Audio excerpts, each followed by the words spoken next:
Assalamualaikum warahmatullahi wabarakatuh. Salam sejahtera bagi kita semua. Salam, Om Swastiastu, Namo Buddhaya, dan salam kebajikan. Halo kakang teteh, kembali lagi dengan saya, Nurani Ilham, salah satu peserta Latsar CPNS Angkatan 17 yang berasal dari Universitas Mula Warman.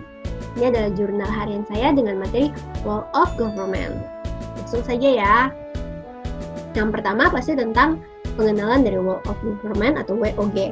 Di sini ada Policy of Development, kemudian ada Program Management, dan ada Service Delivery. Oke, Policy Development itu adalah pengembangan kebijakan oleh pemerintah yang terintegrasi dalam merespon satu isu tertentu. Kemudian ada Program Management.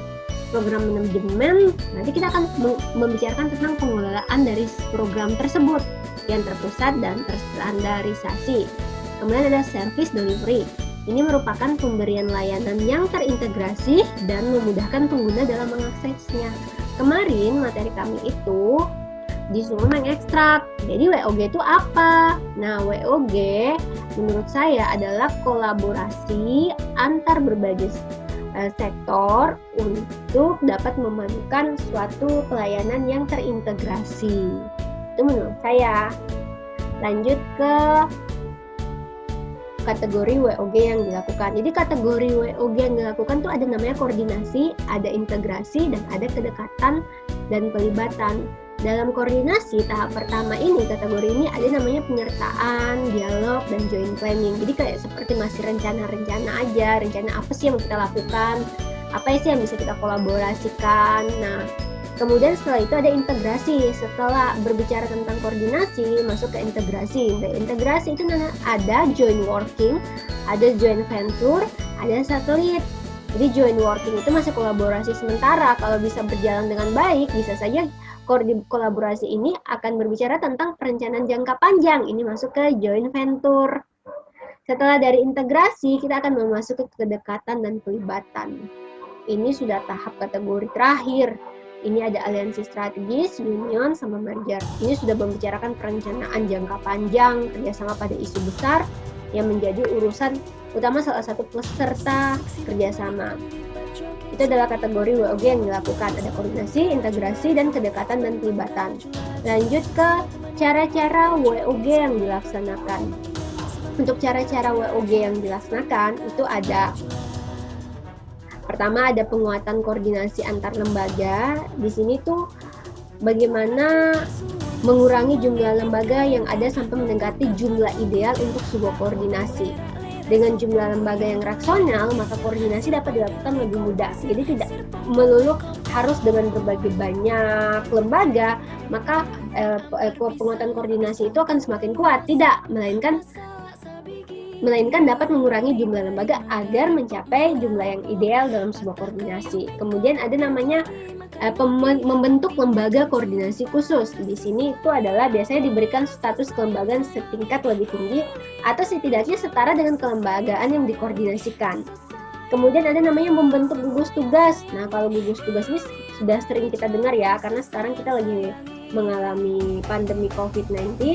Nah, dibentuklah gugus tugas. Namun gugus tugas ini hanya bersifat sementara.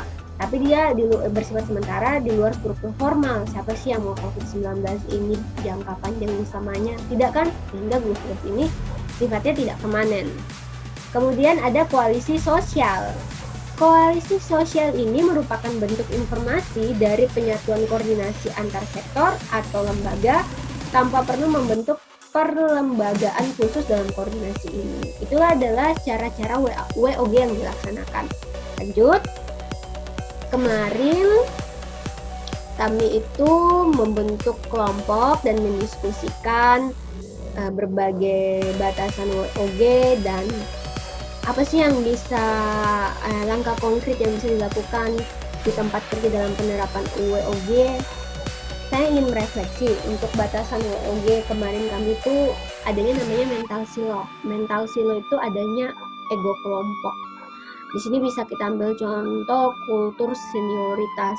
Kultur senioritas di tempat kerja biasanya yang lebih senior itu pasti yang lebih tahu, dan yang junior harus patuh ke senior. Apa yang dikatakan senior iya saja.